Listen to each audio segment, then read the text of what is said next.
Since 2003, this is the Sports Source, East Tennessee's #1 sports talk show. Brought to you by Junk Be Gone and the Garza Law Firm. With your host, John Pennington. The Sports Source starts now. Welcome into the Sports Source in the Paper Be Gone studios. Happy to have you here today. We have a packed show. Tennessee goes on the road last night. Doesn't look good until the last 5 minutes, and they look pretty good, and then they lose anyway. So we will talk about that. We'll talk about football because signing day is coming up. Tennessee just added a new commitment. The one-year anniversaries for Josh Heupel and Danny White just passed, so we'll talk about their first year at Knoxville. We got a lot to cover. Let's get right into this thing. Our first segment of today's show brought to you by the Garza Law Firm. If you find yourself in need of an attorney, folks, turn to the legal experts right here in East Tennessee. Marcos Garza is a big part of this community, not someone from Birmingham or Nashville who simply runs ads here. He is here. He's been here. His team is here. Trust the Garza Law Firm if you need legal help. All right. I want to welcome in the first wave of panelists. I heard a microphone drop, so hopefully everyone here will be mic'd up. We'll test it. Isaiah Victor, former Vol player. Thanks for being here, buddy. Thanks for having me. Right, and I should say Dean's List, Isaiah Victor. Back for the fall semester. It's pretty good. Pretty good, though. It's better grades than I ever made. Right over there we have Mark Pancratz, former Vol assistant coach, former D1 basketball player. Mark, thank you for being here. Thanks for having me. Jimmy, let's see if your mic works. Was that your mic that fell? Yes, it was. Okay, well, let's see. Can Another we turnover. Let's see. They can hear him? The balls last night. We're good. You just don't move. All right. Jimmy Hines from 99.1 The Sports Animal. And right down there, Chuck Cavaleris, longtime sports writer in this community. And he's barely keeping that microphone on. All right. Rick Barnes made his return to Austin, Texas last night, soon to be SEC City, Austin, Texas. That's still odd to think that. It was 35 minutes of suck and 5 minutes of good. Just enough to make me go back in and rework my show because I was going to hammer them. But instead, they make a run. I'll let you guys decide whether you're looking at that as half empty, half full, the comeback. Tennessee loses 52-51. Shooting 8 of 16 from the foul line, something that's been an issue for this team all year. Came back to bite them last night. Your take, whoever wants to start, go right ahead. Your views on Tennessee and their loss last night, 52-51. Someone on Twitter told me it was a rock fight. I thought that's a very perfect description for what that was last night. Mark, you want to go? Good. I give Tennessee credit for making a comeback, but goodness gracious, you shouldn't have been down by 17. And when I watch that, I'm reminded of the flaws from this team. Their lack of free throw shooting. Every now and then they don't handle the ball right. Sometimes it's shot selection. They really don't have much inside presence. I mean, Comwa gave him a decent game, but the other guys, you got hardly anything out of Euros Plasic, hardly anything out of Honey Hatfield, hardly anything out of Fulkerson. And to me, to be a really good team, you got to have something. You got to have more inside presence. So I saw a lot of flaws from Tennessee that cropped up again last night. Congratulations on the comeback. But I just think this team is limited. And it kind of showed what happens when Vescovi's not the one that's hitting the buckets, doesn't it? Mm-hmm. I mean, I thought they had a really good defensive plan for that. And then Coach Barnes says he got mad and takes him out of the game for not taking open shots. And it didn't seem to me like they were getting an abundance of open shots. But, you know, I was kind of watching that wondering, well, where was the press? When that seemed to be what turned it around, right? Kind of like LSU did here. You know, that's helped them get back and make a run. So the whole thing it was just painful to watch. It's painful to watch a team that struggles and has, like I had said before, seems to have so many struggles on the road. If this team were 14-6, but they were losing their games 82-80, you would not have as much griping around town and from the media and from me as you do when they're 14-6 and they lose 52-50. That's just not fun to watch. Nobody enjoys that. It's Big Ten basketball.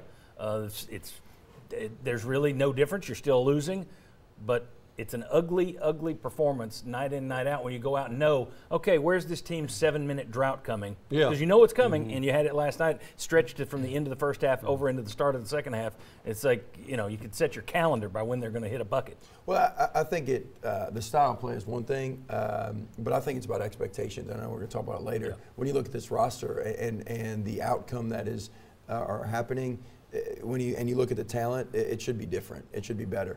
But to me, a couple of my takeaways are, one, Vescovi is a standstill jump shooter for the most part. I mean, that's his MO, and we don't have a bunch of playmakers. And so when you're going to play Euros and Olivier inside, I mean, we had 16 missed shots inside the paint. We talk about the free throws.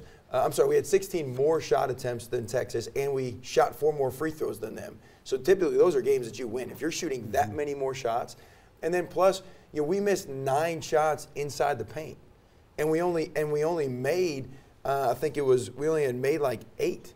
So we're shooting less than 50% inside the paint. We missed so many, and I think some of the reason is it is so clogged up in the paint. There is not good spacing. You have Euros when he's in. Yes, he played 12 minutes, but Olivier in. You got guys that cannot score from the perimeter, clogging up the paint that makes it harder on Kennedy to get to the rim, makes it harder on Ziegler to get to the rim. And so our offensive spacing and lack of shooting leads to offensive struggles night in and night out. Isaiah. I feel the way he does. The paint is clogged, but I want to give Texas a lot of credit too because they had an excellent game plan, I believe. They pushed Vescovi off the line. They made him a driver as opposed to a catch and shoot player, which he can drive, but he's a lot better just catching and shooting. And they created a wall down there. I mean, every shot was over a hand, it felt like, especially in the first half. We did have a lag. I wouldn't say we played horrible all the way until the last 5 minutes. I'd say, we only gave up 51 points, so you can at least say you played good defense, right? You did play good defense. Yeah. Your offense. And and it was just that lag. I did want to see more press. When the game first started, I said, man, after the first few times down court, I said, man, 60 points will win this game. And then, like, close to halftime, I said, man, 55 points will win this game. And, so that held to be true. And then closer, we started pressing, I don't know, 5-6 minute mark. Yeah. Maybe if we started pressing a little earlier, just to try to get some easier baskets on offense and get some emotion. That's another thing people, we got to consider all the emotion surrounding the game. Oh yeah, that was going to be a tough place to go in and win. Yeah, tough place. They brought back all their former players. They made it a great college basketball atmosphere, and they wanted it more than us, as far as the beginning of the game went, and then we got a fire lit, but I think the press did that. Maybe if we started pressing earlier, we did better. Well, the press, I mean, you look, Tennessee started the second half 1 of 15 from the floor. Then they started pressing, and they hit 8 out of 10 because a lot of that you're getting open looks and junk. So that did fire them on. I mean, that did fire up the offense and put a little gas in the tank. Mark, you wanted to say something there. Well, one thing that I've always struggled with, and you've been there, so you understand it, but the comment around like they wanted it more than we did. I think part of it is that these guys do really want it really bad, but for whatever reason, when they want something really bad, they hold back. Like guys who had open shots in the first half at times, but they were, I don't know if they're scared to take it, but they didn't feel comfortable taking it. Or they're making plays and they're afraid to turn the basketball over. Now defense, they go. Like they play hard, they do their thing, they know what, but offense, there's something that they're not sunk in on that's doesn't free them up to just take shots and feel comfortable. But I do think they wanted it as bad as Texas. There's just something offensively, and I think it comes back to the interior is so clogged up when you have guys out there with a lot of limitations offensively. You don't have an open floor to be able to drive. Based on what we've seen from Rick Barnes over, 6-7 years now, I don't know that this really fits, but I'm going to ask it because it has been something we've seen this year. You can look at a guy like Justin Powell, who would fire up the threes in his limited action at Auburn. He comes up here and it's like, should I shoot? I don't want to shoot. Is that something that this team has become? Are they scared to shoot for a reason? Is there some reason Rick Barnes has spooked them away from shooting? Because they're firing up more threes than they usually have. What could it be that's keeping this team from letting the shots fly? Well, to me, some of it may be that, but I also think again it goes back to creating easier opportunities. And I think when you've got a guy with Josiah out there struggling offensively, you got Euros as very limited offensively, Vescovi is best standstill shooter. You got guys with just a lot of limitations. You don't have a guy that can break it down and get in the paint, and that's one of the things that Ziegler does really well. And that's why he's playing more is because he can get into those creases and make good decisions. But when you have two freshman point guards, Kenny Chandler and Ziegler, that are your best playmakers getting it in the paint, you're going to have to live with a lot of turnovers. And then they struggle defensively at times because they're freshmen. I just don't think they shoot it very well. I mean, I don't think they're good shooters. 199th in the nation. Yeah, I mean, going to into me- yesterday, their field goal percentage was 199th, and from three, they're worse than that. They're about 240, I think. And there has to be a little bit of lack of confidence going on. Yeah, I was about to say, because the next one's going in. You know, you can miss 100 in a row, but if you're a shooter, the next one's going in in your own mind until it actually doesn't. So, the success rate might be, they miss a few, but I don't think it's anything coaches doing because they're shooting way more threes than they ever did.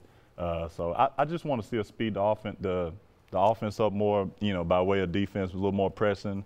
And I like how he switched up the zone. We're just trying to figure out who we are right now. I think we're getting closer to that. Well, it's like Barnes said Ten last games left. 10 games it's left. the perfect time to get hot. February. Jimmy, go ahead. I would say the hard part from a coaching standpoint when you're trying to figure out rotations, I mean, you look at, Justin Powell plays, I think, 6 minutes, or Meshack plays 2 minutes, and like moving guys inside and out, when you know as good of a player you were, like you knew you were going to get another shot. You knew you were going to play.